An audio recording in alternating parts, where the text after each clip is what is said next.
Hello and welcome back to the FPL Tom preview streams. It's been quite a while since we've done one of those with the international break kind of consuming our lives. Well, not really consuming our lives because no one really cared. The England performances were quite boring. There was no FPL, so there was no point me and Jake even bothering having a conversation with each other. But we are back for game week 13 and no more international breaks up until I think it's March, mid-March now, so happy days for all. And there's going to be 7 FPL deadlines in December, so plenty of streams coming up, plenty of content as well on the channel, so be sure to subscribe, like, all that good stuff. As always, I am joined by my good friend and now a year older, Jake. How are you, mate? How are you? I'm good, thanks, mate. Feeling the age. No, I'm doing all right. I had a nice birthday week so far. I don't know if you can blag a whole week out of it, but I am. I Uh, mean, you're extending it to the weekend as well, aren't you, really? yeah, exactly. So might as well. Yeah, just a whole It's been a week. fantastic birthday month, to be fair. And then, Just hopefully the birthday weekend can be capped off with a nice Liverpool win. well, maybe. I think I prefer a City win. Well, if Gandhi has his way, I reckon Liverpool will win. Mm, mm.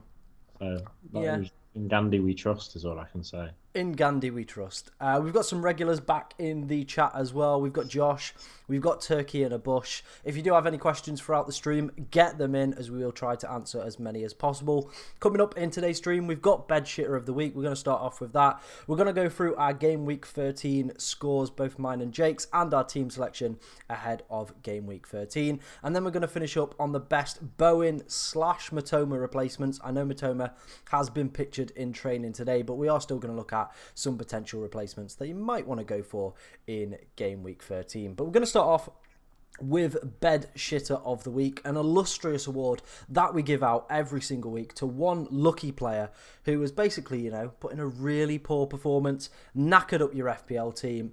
And yeah, it's just an all-round good award that everyone wants to win. It's right up there with the Ballon d'Or. So, Jake, I'm going to ask you for your nomination for this week's Bed Shitter of the Week. I'm just having a look, lad, and I'm actually not too sure because my team. No one shat the bed in my team. I shat the bed in my team. As we will come on to see. Yeah, yeah, we really will. Um, so it's an interesting one to be honest. I'd probably say I'd probably say Son. Mm, mm. I think that's the only place I can really go. But I took him out thinking he was going to be a bit of a wet Stinker. lettuce. Yeah. I did think they were going to miss the likes of Madison and Van der Ven and Adoji, and I did think that I was going to hit them hard. I didn't think it'd be such like a last minute nick like smash and grab from Wolves. Not that it was a smash and grab performance, but the actual goals being both scored in right towards the end of the game, and deservedly so. Um, I think, yeah, I think I'll go with Son. Fair enough, fair enough. He is on the screen as well. I think that's a very worthwhile candidate. I know quite a few people went with him for captaincy as well, so big stinker, old Gandhi kind of flip-flopping. There's 2 candidates for me for Bedshitter of the Week. We've got Matoma.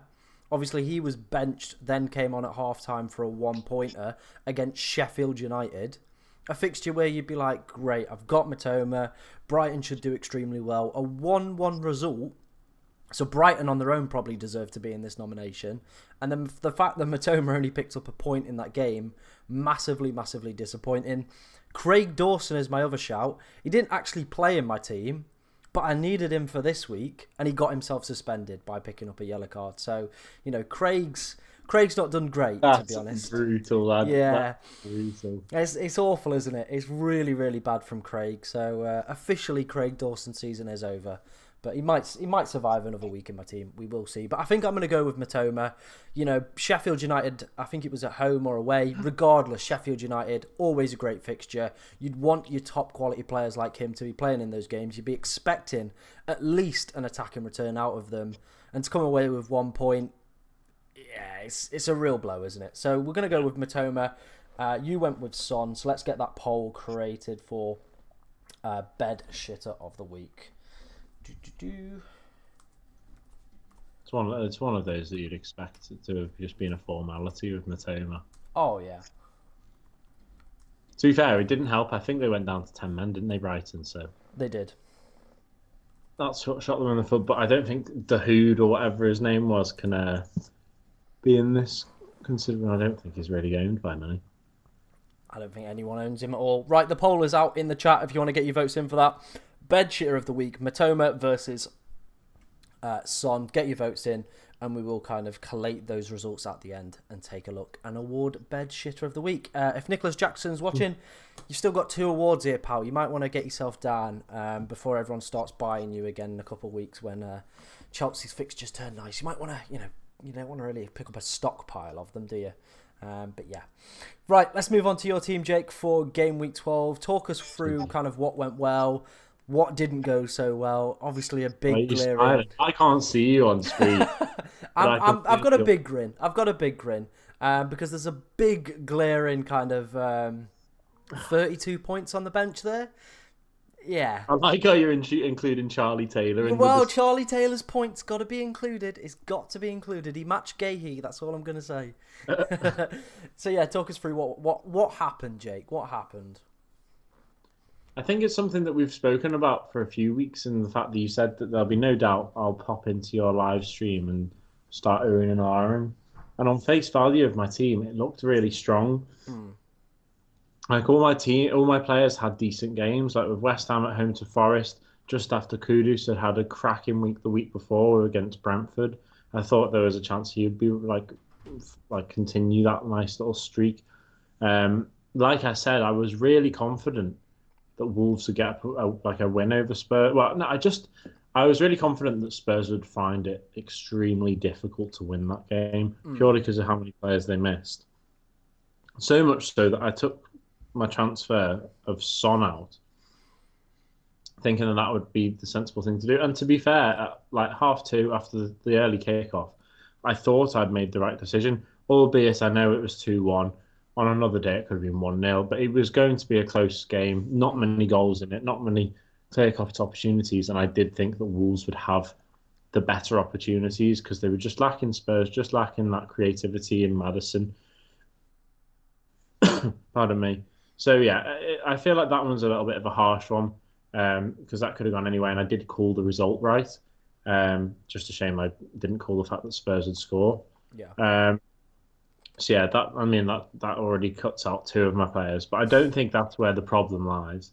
I thought, of course, who would have thought that Bournemouth would have beaten Newcastle? I thought Gordon would be a good option considering their injuries at the moment. Maybe I should have taken a leaf out of my own book regarding how I feel like Spurs are going to struggle without players, while the key players, or maybe not even the key players, just the stockpile at Newcastle may have taken its toll there at the Bournemouth game. And then I feel like the rest of my team proved me right. Like attacking wise, like Darwin with 5, Edouard with 6, and Salah, of course, did absolutely brilliant. I think maybe you'd have liked Darwin to have scored. I think he scored twice and they were both disallowed. Yeah, he definitely had one ruled out for offside. I think he had 2 disallowed. One was like marginal and one was very clearly offside, but they were both offside. The right decision, but it was just one of those. On a different day, I could have at least had a bit of a saving grace, but of course, I'm clutching at straws because, of course, for whatever reason, I was convinced that Chelsea might even get... Well, I thought they'd get something potentially from the game, but I thought they might even snatch it, but I definitely didn't think it'd be a 4-4 draw, and I don't think many did. But, of course, I think many probably backed Haaland in a game like that. So that didn't help me. And then, of course... I think I've just been a bit unlucky with the defensive decision because Tsimikas is, of course, going to be our number 1 left back, you'd think. But then against Luton, I believe it was, he didn't start. Gomez started. So then I was wary of that being the case again, whereas the 3 I've got in defence would actually play. And of course, Villa against Fulham, they won 3-1 quite convincingly. Of course, they had to concede. And he's now got himself injured. I don't know if I heard he's back in training or something, or is that someone else? Who's that? Matty Cash. Oh, yeah, he's back in training. Yeah, so that's at least not like rubbing salt in the wounds. Gay against Everton. I think, to be fair, maybe in hindsight, I should have maybe backed Everton a little bit more because they do seem to enjoy their time away from home more than at home. Um, but yeah, I think the bottom line, Tom, is that I'm just throwing a bunch of like desperate reasons to just two silly decisions. One insane decision to bench Haaland. Why on earth I do that? And I think it was just one of those really simulcast. It could have gone the other way around with him. I could have played him and he wouldn't have started or come off, got a point, and he could have popped up with a goal. So I'm not too fussed about that one. But the Haaland one was just a little bit foolish, I think, because it was last minute. Yeah. I mean, we all make, kind of disastrous decisions throughout the year, but I think this probably has to be up there with one of the worst that I've ever seen. No offense, mate, but, Nah, you none know, taken. 31 points between those two players, a 1.2 million rank drop as well. It's just painful, really. It really is. Yeah, that was grim. But let's take that negative and let's turn it into a positive, as Yeah. we always do on this channel. We're going to look at your game week 13 team, and there's Okay. some really good fixtures in there for a lot of your kind of players. I think you're in a position where I think you're kind of on the different kind of narrative to a lot of people.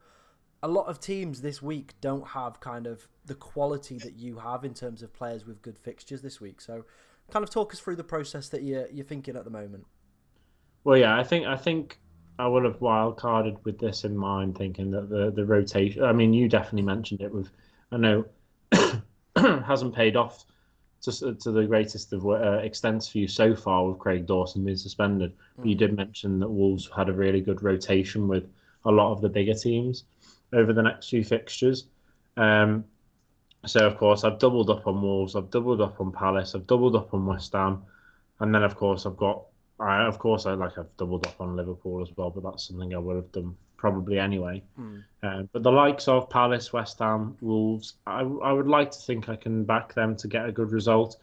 Both of them being away, I don't know if that is something to consider, especially with like the likes of Luton being quite like resolute at home. Maybe they could nick a goal, but you've just got to back Roy's men. And then Wolves haven't looked too bad, to be fair, as of late. I think they've been hard done by quite a lot, and they don't seem to. They may not blow a team away, but they don't seem to concede many either. Mm. So I'd like to think that like you said, out of all the games, it does seem like these are the types of fixtures that you'd want for your Palaces and your Wolves to be fielding them. Yeah. Meanwhile, of course, I've got the Liverpool City game. I am reluctant to drop Haaland. I know I think we might be the only club he's not scored against in the Prem. Mm. Of course, maybe like barring That like is correct. That is correct. I don't know if has he scored against like Luton. There's Luton, Burnley, and who else? Sheffield. I don't know if he will have scored Yeah, against them. he only played one of the games though, didn't he, last season against you? Yeah, yeah, not the game where we got absolutely spanked. Yeah, He played in the game where we won though. So, bodes well. well, yeah. If he doesn't play, I'm more worried to be honest. I think Alvarez causes more chaos. I say that, but like I've seen all the news like with I think he's only a goal or two off reaching 50 goals in the Prem in like record time. Jesus. So of course they're saying that right now just before the big game. But yeah, Liverpool City cannot decide. Like you can't decide how that's going to go. You can't No. predict it. I think you'd at least predict a City win, but whether it's a blank win or if it's a score win or if it's like both teams score, if it's a score draw, who knows? Um, all I can really back in that is that Salah likes a City game, whether it's home or away, whether we're winning or getting absolutely twatted. I don't know if I can say that on YouTube. You say Apologies. whatever you want, mate. Come on. Well, if we are to get twatted, I'd still back Salah to get a goal. Um, so that, of course, is why I've gone for him at the moment. Especially because, of course, I've got some decent fixtures, but I don't think I want to put all my eggs in the basket of like Hwang Hee-chan or Kudus or like someone that has the chance of maybe being rotated. Whereas at least Salah you should see out the whole game, Yeah. and he has a track record proven to score against the top teams.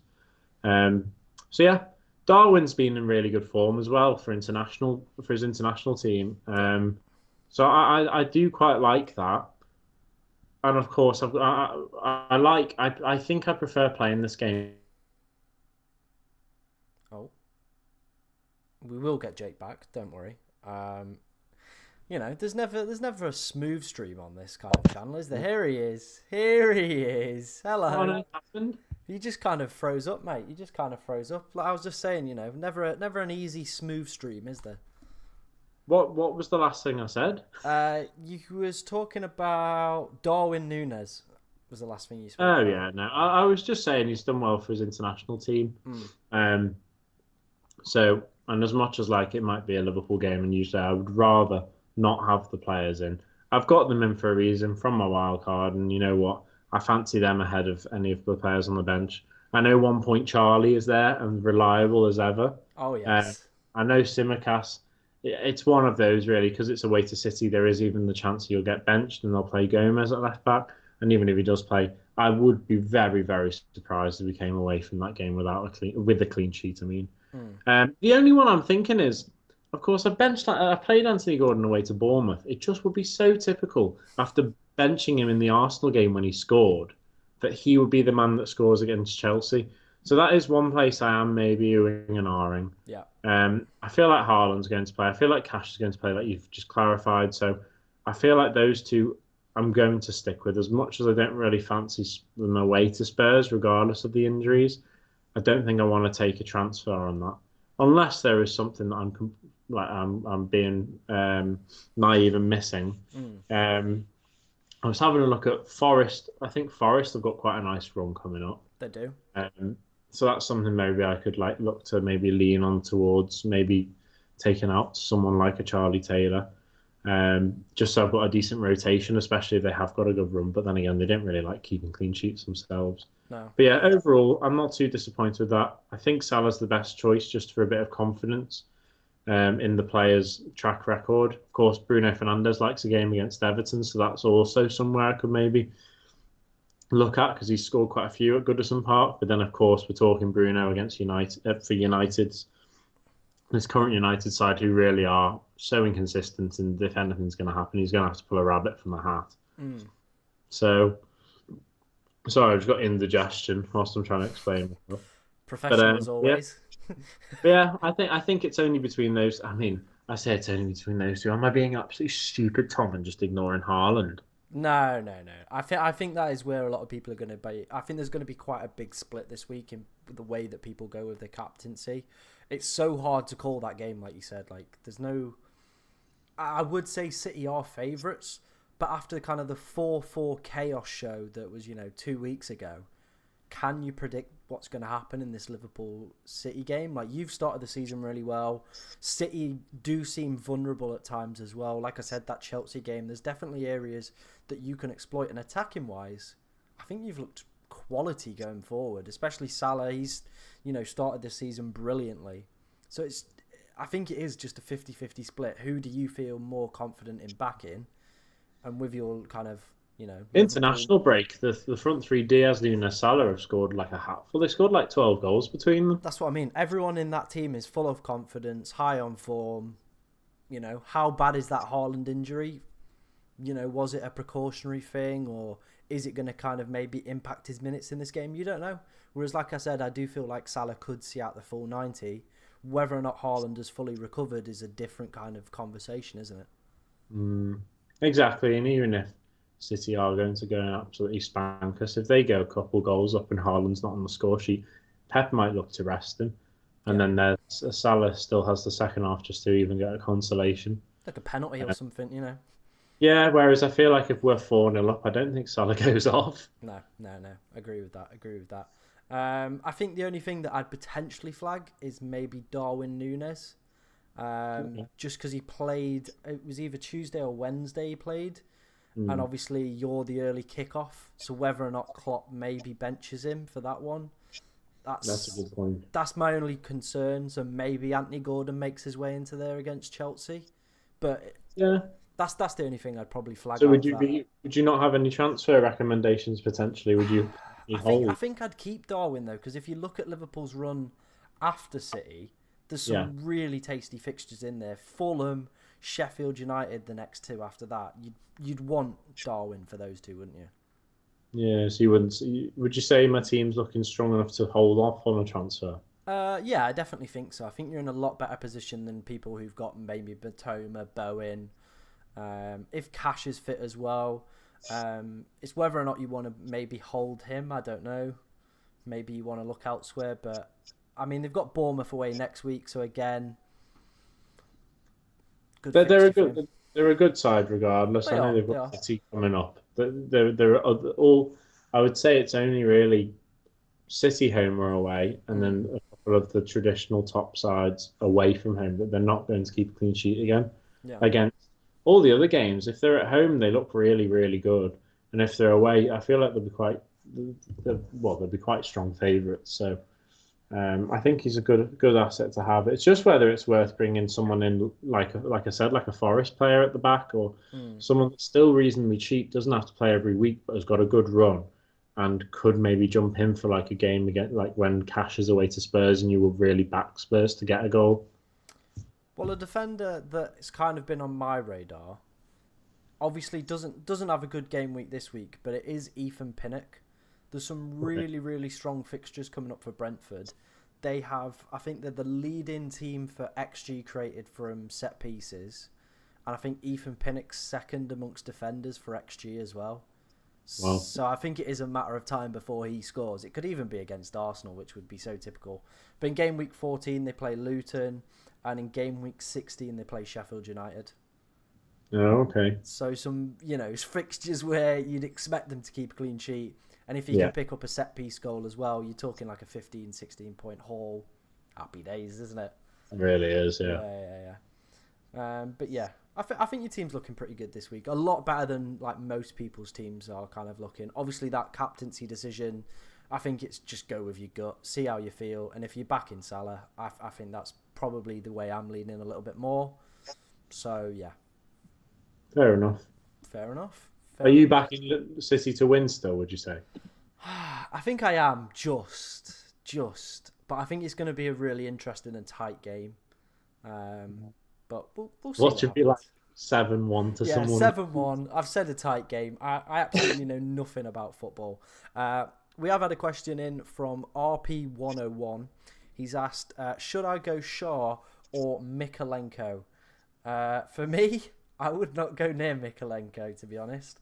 I think the 2 goals that he scored in the past 2 game weeks, wouldn't expect that ever again from him. Oh, they're pure fluke, aren't they? Yeah. What's he doing up there in like the first minute? Literally.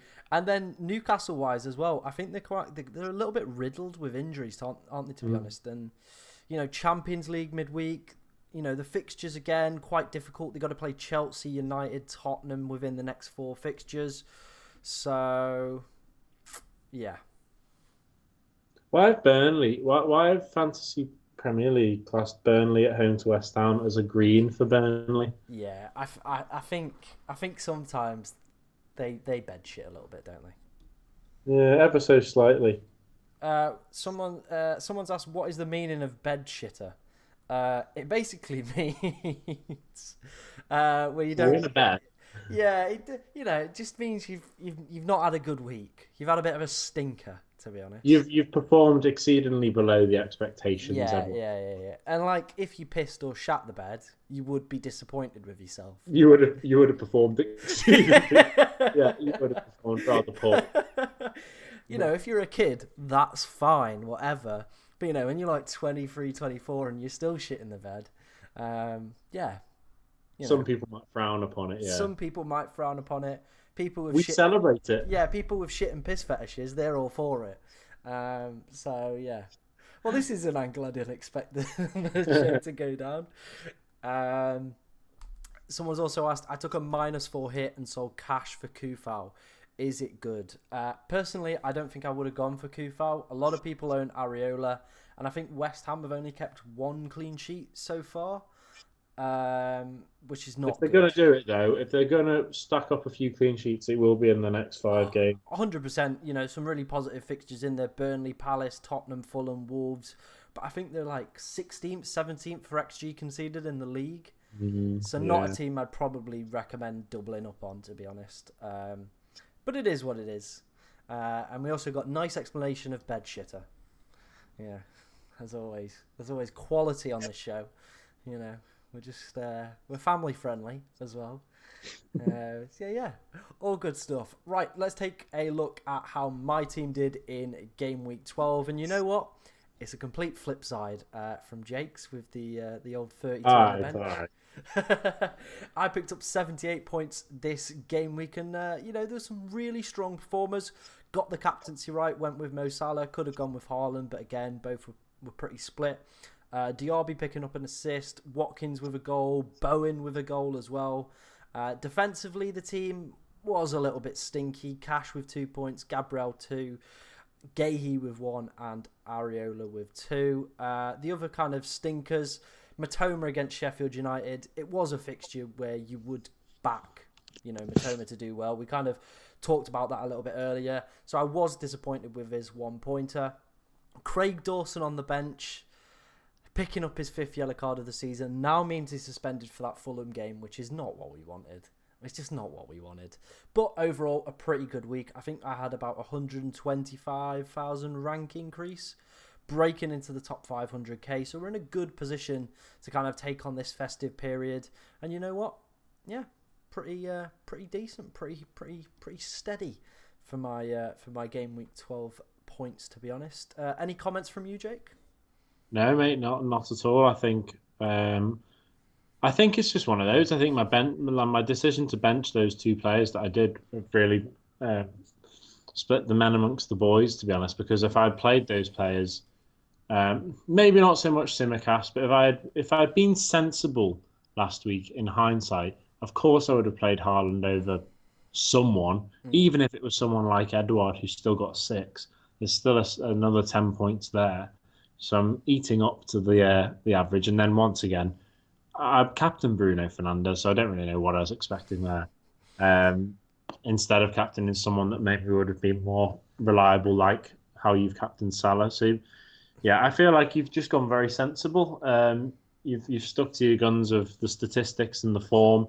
I've stuck to my weird gut feeling of what I think people might do, and that surely this week United can't be as shite as they have been the past few weeks. But once again, they never fail to surprise me. I think you might want to get a doctor's appointment about that gut, because it doesn't seem very reliable at the moment, does it? It doesn't smell very reliable, that either.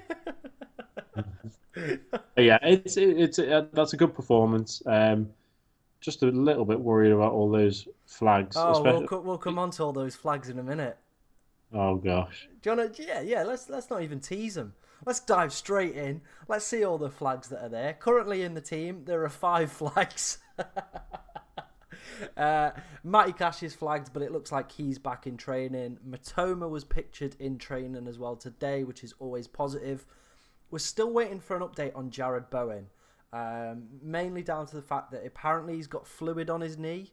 There's been rumours circulating that he's going to miss a couple months, a couple weeks. There's no kind of real time frame been kind of outlined, to be honest. But you'd expect him to miss this game then, wouldn't you? I think he would miss this game, to be honest. It's Burnley away. You would expect West Ham to kind of comfortably win that one without him anyway, but it is what it is. So hopefully, we get some positive news from David Moyes tomorrow. If not, then obviously we've got to look at alternative options.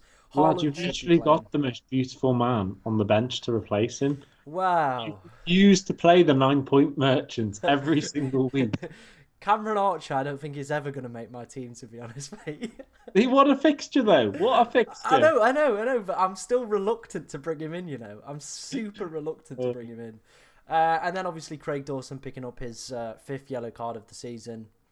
Thanks for that, Craig. Otherwise, he would have slotted in there quite nicely, and the defence would have looked pretty good for this week, to be honest. All I'm saying, lad, is Toty was not. I should have gone Toty season, not old Craig Dawson season. Man, what a fraud. There's a couple things kind of running through my mind at the moment.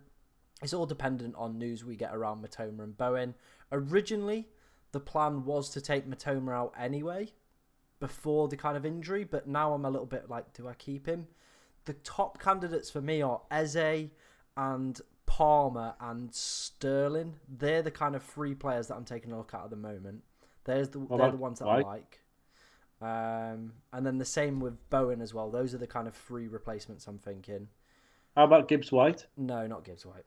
No. Have you not seen Forest's I have fixtures? seen Forest fixtures, and I've also seen his performances and his data from this season. All right. Well, okay. Well, who's going to play up front for them now? Chris Chris Wood Wood. I've got Wood, baby. You know, in your draft. in my draft, I've got a lot of Wood.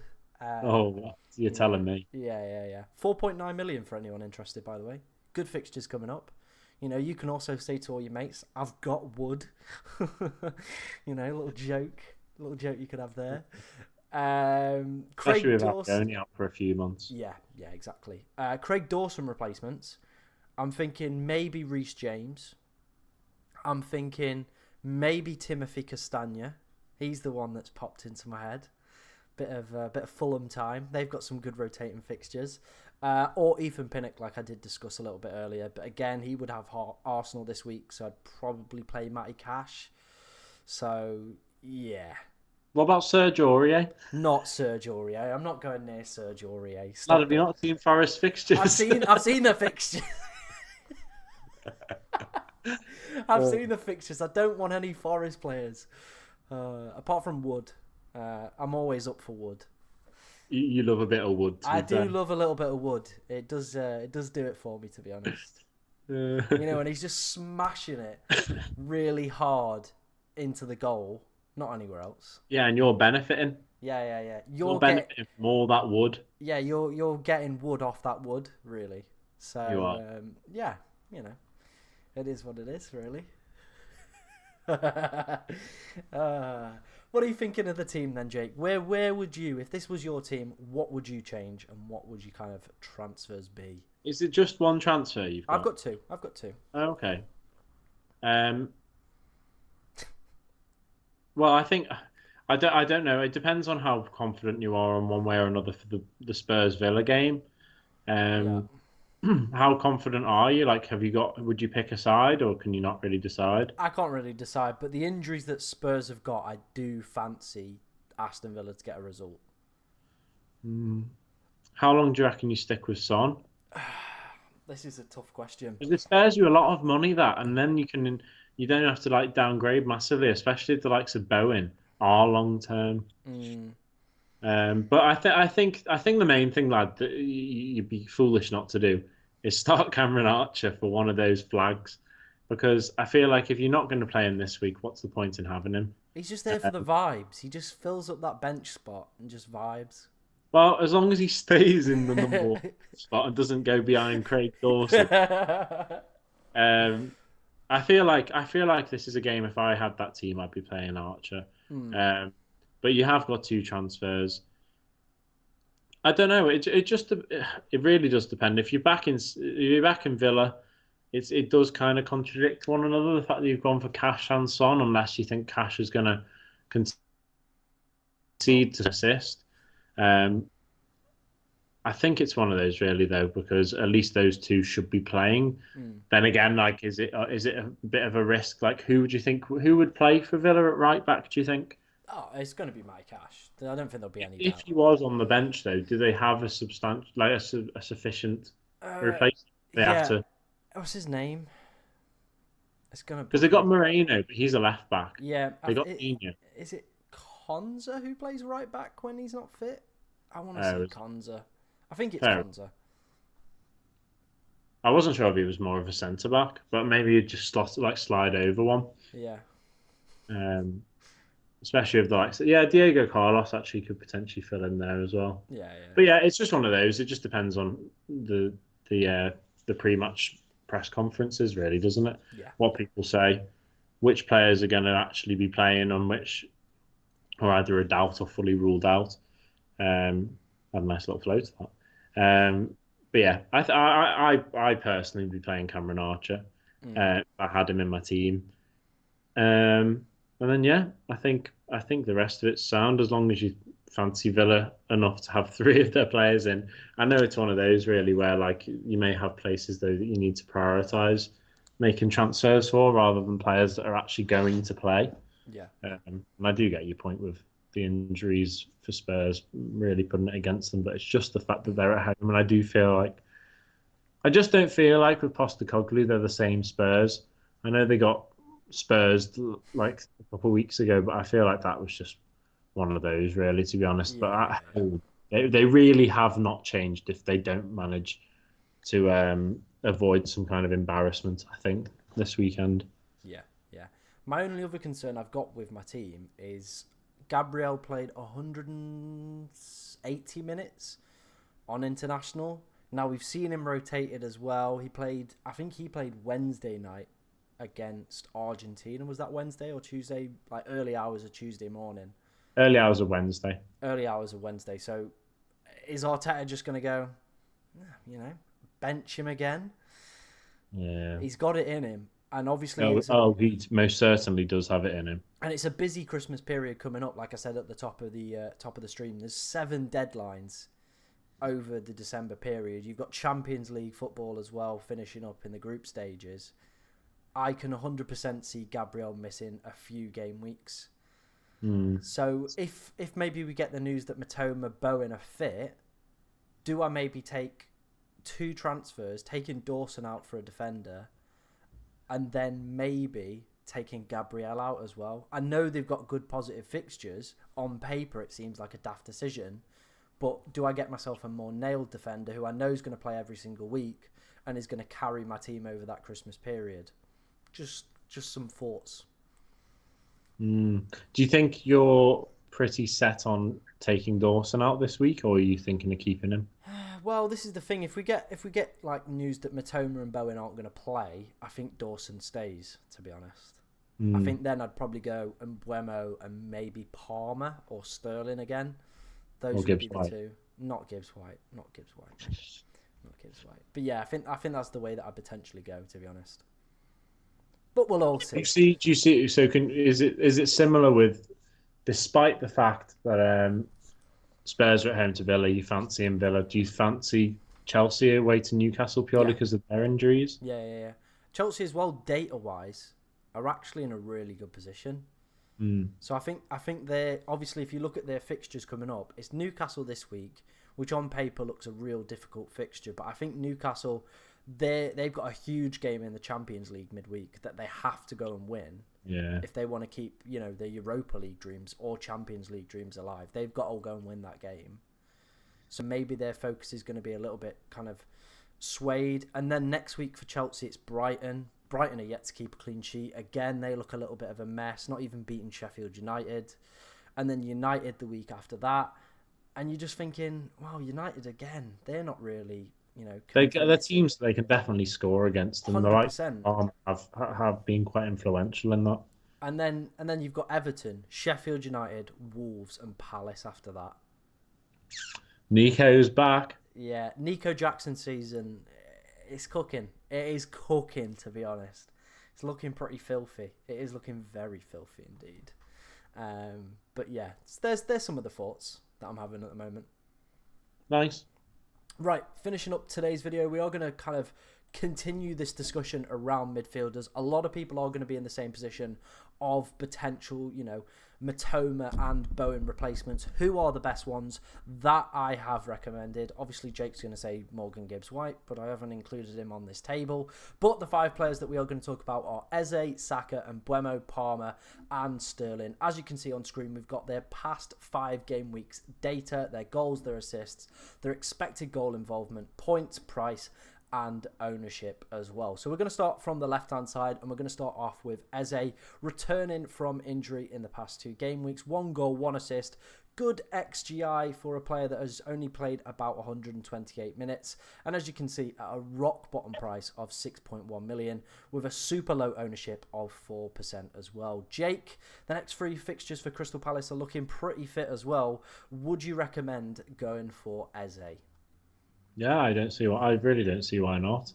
I think they seem to be doing all right without Eze defensively. I know they've had that little fluke of a performance at home to Everton, but I think with him in the squad, they just seem to be so much more fluid up top. So I can't see them scoring more than once in a game without his involvement if he plays. Yeah.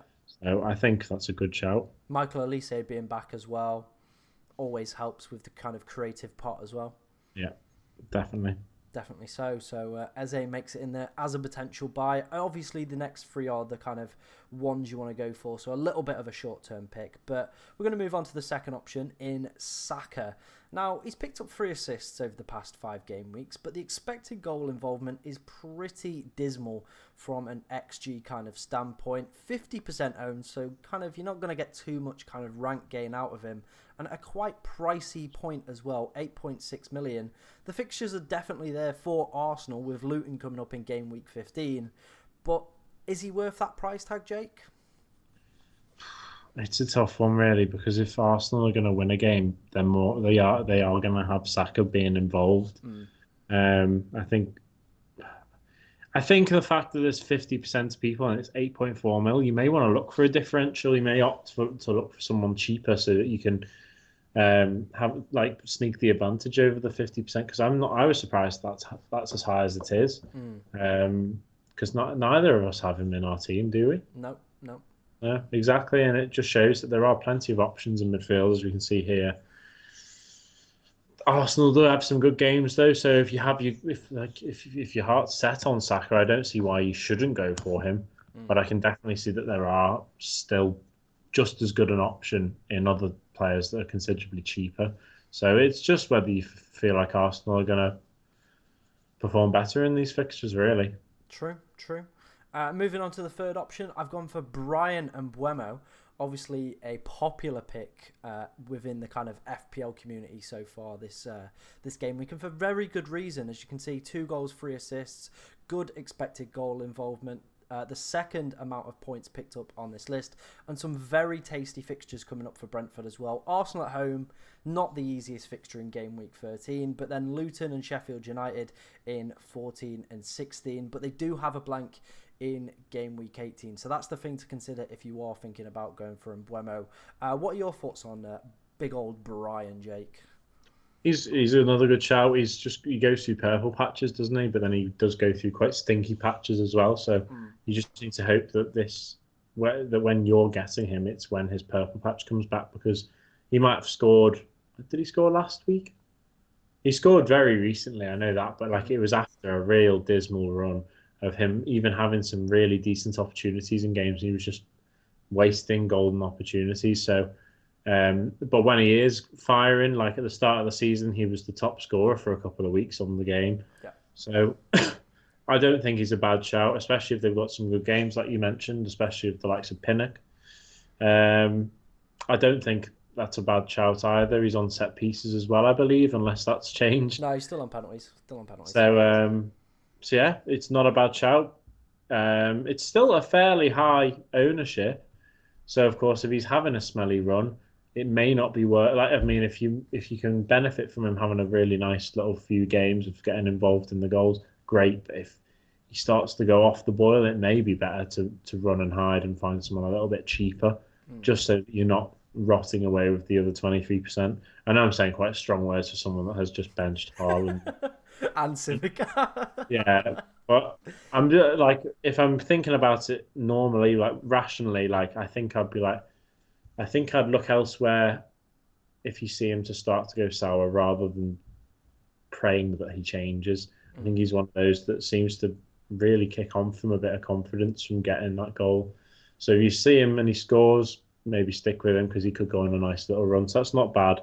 But there may be players that, like I assume who you're going to go on to now, who will perform in games even when they're not the team. You wouldn't expect them to get anything from it. Yeah. Golden Goal Fantasy Football is in the chat as well. Congrats, mate, on 2.5k subs. If you want to go and check out his content, make some great FPL content as well. He's backed up my point. Chelsea are third in the league for XG as well. So, kind of leads us nicely onto the point we're going to talk about with Palmer and Sterling being the next 2 options. Palmer on this list, 4 goals, 2 assists for him over the past 5 game weeks, and the highest expected goal involvement as well on this list, and the cheapest as well at 5.2 million. Has Cole Palmer caught your eye, Jake? Oh, 100%. He's been brilliant. He looks like a real purchase from Chelsea. I think everyone was gobsmacked when they bought him for so much, and they were also a little bit surprised that City had let him go, because he was getting game time. But he clearly wanted to be the star man. And going into this Chelsea side, who have really revitalised themselves with signing after signing, big money signings as well. I think Palmer's done just that. He's got himself into the team and he's kept himself there. He's not going to be leaving that starting 11 anytime soon, especially not down to performance, because he seems to be the place that Chelsea go to find a goal. And then even when the likes of Jackson and De Bruyne are either injured, suspended, or just playing shithousery, bed shithousery, um, Palmer's the man that they put up as the talisman. So I think he's a really good asset to have, especially for how cheap he is. I didn't realise he was. I'm going to have to have a little look at getting him in. Yeah, 5.2 million seems a little bit daft. And we spoke earlier about the good fixtures coming up for Chelsea as well. On penalties, which is just, again, a great asset to have. I think the concern with him and Sterling is how do these two kind of fit in when Nkunku is back? Obviously, there were kind of murmurs that he's going to be back after this international break. Obviously, there's a lot of games coming up over the December period. Is he going to be slowly integrated, or is he going to go straight back into that side? True, well, we'll have to find out. But I think the way that Palmer's performing, you would be surprised if he was dropped immediately. I think Nkunku has a lot of qualities that are different. That are more. I think Nkunku's a lot more similar to the likes of Sterling and Jackson, Yeah. more than Palmer, who's quite clearly more of a left-footed one. Um, he's more of the creative player. I feel like Nkunku's more of the guy that's going to be finishing. I actually would say Nkunku might be put in Jackson's position under threat more so than the likes of Palmer and Sterling. I could see him being swapped out for the two of them, but I think Palmer just gives a little bit different. He's not quite as direct as Sterling is, like just running at the defence. He's not as nippy and maybe like he's not the type of guy that's going to be running in behind like the likes of Jackson, Sterling, even and Nkunku. He's the guy that's going to be playing that ball over the top, and he does seem to just hover in the right positions. But you don't really see him as that focal point. He just seems to be the one that creates the chances for the likes of whoever it may be, Sterling, Jackson, or Nkunku should he come back. So, to be honest, I think Nkunku coming back could actually put Jackson's position in jeopardy. If you had to pick one of Palmer or Sterling, maybe you fancy the Chelsea fixture run coming up. If you had to pick one out of the two, who would you be going for right now? I think it'd be daft not to go for Palmer purely down to price, because it's an expensive decision. It's an expensive gamble to go for Sterling instead, especially if Palmer's the one getting all the plaudits. Whereas it's at least a cheap mistake if it's the other way around. Yeah, 100%. 100% indeed. So if you had to pick one, who's going to be the one out of this five that you would go for, excluding Morgan Gibbs-White? Who would be the one that you would recommend to people? They go in, right, Jake, I've got Bowen, he's out. I can afford all of these. Who would you recommend? I think the only person that puts up a fight in that isn't Cole Palmer, because I do think he is the standalone number one that you should really be recommending because of just how cheap he is, just how influential he's been for Chelsea, even in games where you haven't maybe thought Chelsea would get anything as much as I claim to think that they would. I definitely didn't think that it would be Palmer that was running the show. And against Spurs as well, he was awesome. Like some of his passing was a lot better than I actually thought he was. I thought he was more of a winger, but he seems to be a lot more of a playmaker than I thought he was when he was at City. I think the only person that I'm actually oohing and ahhing about is Eze, because the fixtures that Palace have are slightly more promising, arguably, as much as you have justified the fixtures Chelsea have as winnable games. On paper, they are quite tricky, like Newcastle, Brighton, United. Whereas, of course, you can argue the alternative. You can be devil's advocate and say how poor the performances are of the teams, or how injury prone the players have been, or how big an injury list they've got. If you are to look at it on paper, though, I would say Palace's next few games is slightly easier.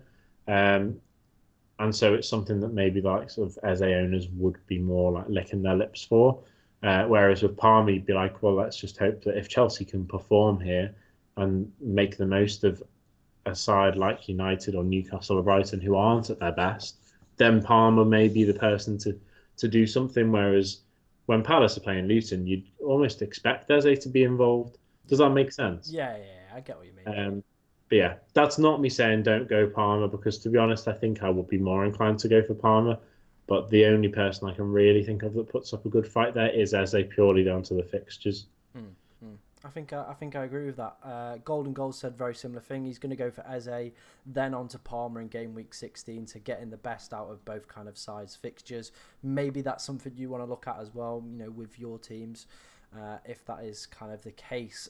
Before we wrap up, we're going to have one final call out for any questions from you guys. Get them in, and we are going to conclude Bed Shitter of the Week. And taking a look at the poll, there is one big clear winner this week for that illustrious award. And I feel a lot of people kind of felt the same pain as me. So this week's Bed Shitter of the Week has gone to Matoma, taking 77% of the vote. He has had the biggest stinker in Game Week 12, according to your vote. So Matoma, if you're watching, and you are injured, maybe come round, collect the awards, maybe take Nicholas Jackson's home with you as well. All You're good doing stuff. a stream on Saturday. Of course I am. Of course I mean, I like am. a watch along. Have you not got there yet? No, there won't be a watch along because someone's birthday party I've got to drive to. So That, really threw myself in that then, didn't I? yeah. Oh, I was just going to say, whilst you're doing the stream, you should get Cairo to come do it with you. yeah. If he sat on the bench, just come on over, come here, pal. But yeah, unfortunately, I've got to go to someone's birthday party and hang out with them. That's actually that's proper disrespectful of them.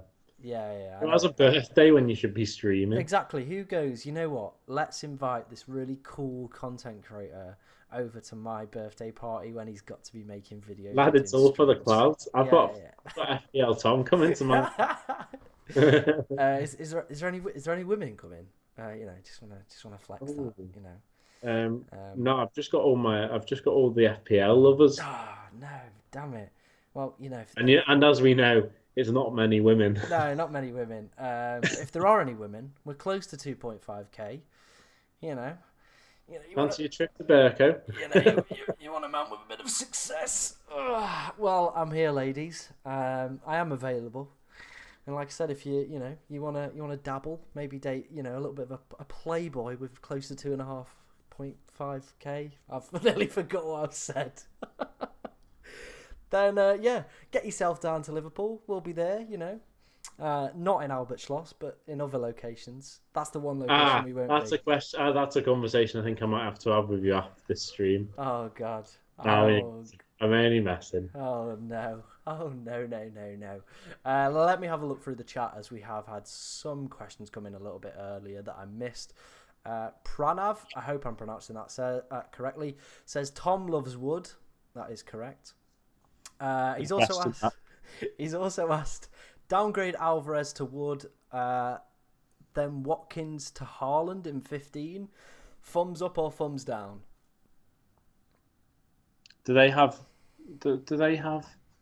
So they won't have Haaland. 18 or something. So they won't have Haaland. So what he's thinking is doing downgrading Alvarez to Wood. Yeah. And then taking Watkins up to Haaland. I mean, that's not a terrible idea, but not straight away. Not straight away. Yeah. No, I don't think that's a bad idea, especially if he's not taking a -4 for it. That's not too bad. It just when's City's blank? City's blank is in game week 18.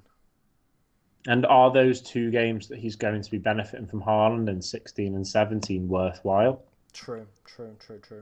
I don't know. I don't actually know what they are. So let me get them up. Let me get them up for you. Because I think that's really what makes it or breaks it, isn't it?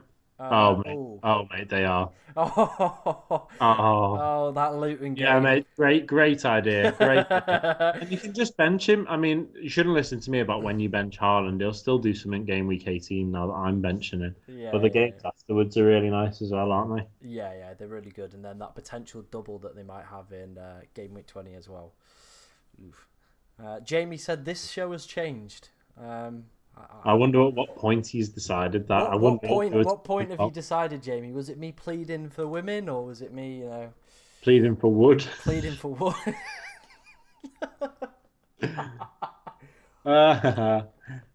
One of those ways. I'm going to go with the popular question as I always do, Jake. What do you think is going to be the highest scoring game this weekend? That is a good question. That's a I'll great just get question. fixtures up. There's some Uh, saucy fixtures this week. there are. It's a really good weekend of football. I'm really Mm, excited for it. I'm happy. You know, what I'm most excited for just how many 3 o'clocks there are. Are mm, you mm. going to be driving during the 3 o'clocks, or would I you will get? be. I will be driving. At least Unfortunately. you'll have them on the radio. Yeah, yeah. I would have liked to, maybe done a watch long stream, but someone's birthday. Well, lad, why don't you come to mine Friday night? You can do it all here, just on my laptop. Oh yeah, your laptop that was, sounds That like a was trying to lawnmower. take off before. Yeah, no, some really good fixtures. I didn't realise Newcastle Chelsea was a bloody 3 o'clock. Mm, That's mad. it is. I don't fancy as much as I want to say City and Liverpool. I don't know if it's going to be that high scoring. You know what I'm going to go for? I'm going to go for Spurs and Villa. Mm, okay, I rate Uh, that as a pick. I'm gonna throw a little bit of a curveball in there. I'm gonna go with Fulham Wolves. A lot of people would have the that big down. Monday night football. They'd have that down as like a 0-0, and that's how it's probably gonna end up, or a 1-0 win to Fulham. But you know what? I'm going for a goal fest on Monday night. No one's going to be watching it.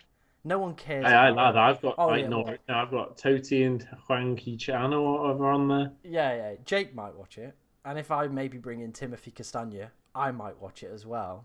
But other than FPL losers that have players in that game, no one's going to watch it. So it screams of a goal fest. You were going to watch it, lad, until Craig Dawson got a booking. I probably would have done a watch along if Craig was still there. It would have just happened, to be honest. It'd have to be happen as well, Right, I'm going to finish up with, this is going to be the final question. If you've got any other questions, guys, do get them in. But I will be live on Saturday from 9 o'clock on YouTube and TikTok if you do have any questions about your team. But the final question for Jake, who do you think is going to be the highest scoring player this game week?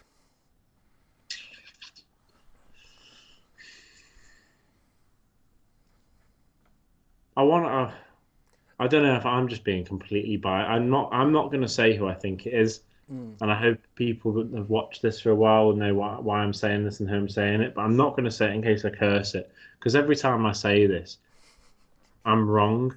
So I hope I'm right, but I'm not going to say. Yeah. And I hope I haven't made it. So I'm going to go instead. I'm going to go for. I'm gonna. You know what? Go on. Lad, I actually don't know. I'm like, do I go for Son here? But then I don't. I really don't know how to call that game. Oh, screw it. I'm gonna go for Salah. I've said it. He said it now, so that's if you are captain Salah, that is a 2-pointer confirmed right there. Maybe he might not even start the game. Just sits on the bench, goes off early. My word. Absolutely jinxed it. He has jinxed it. I think every week I've said who's going to get the highest points, and they've probably not even scored. And if you want I more guess quality on advice, on the contrary, it's got to end at some point, surely. oh yeah, surely it's your birthday month, weekend, whatever. Yeah, it's my birthday year, Salah. Yeah, birthday year. It's got to come in at some point. You know what? I think I'm going to go with the man of the show. To be honest, I'm going to go with Chris Wood. I feel it's got to be done. It's got to be done. That 3 Chris o'clock. Wood's got his opportunity here. He's got a big opportunity. To impress a lot of people. Yeah, there we go. Chris Wood, eh? Right, of course. Why did I not think of him? Well, you've gone for Salah now, you idiot. So that's a 2-pointer in there. Thank you, everyone, for watching today's stream. Like I said, I will be live at 9 o'clock on YouTube and TikTok for the Saturday stream. Thank you for everyone that's been in today's stream. We've had really good participation, really good numbers as well. So thank you for that. And if you did enjoy any of the content that you see, make sure to subscribe, as we are closing in on 2.5k. And you know what? If you can help me hit it by Saturday, I can have a good night out with Jake. If not, I might be a bit, sad and lonely. But yeah, if you are in Liverpool on Saturday night as well, make sure to go down to Albert Schloss and, we'll be there, boogieing and grooving. Lad, you've said it now. You have said it now. What if your followers decide to go to Albert Schloss and you weren't there? I've broke their heart. I've really broke their heart, haven't I? But yeah, Thank you very much for watching, everyone, today. I hope you did enjoy the stream. See you on Saturday or see you next week for the preview stream. Cheers, guys.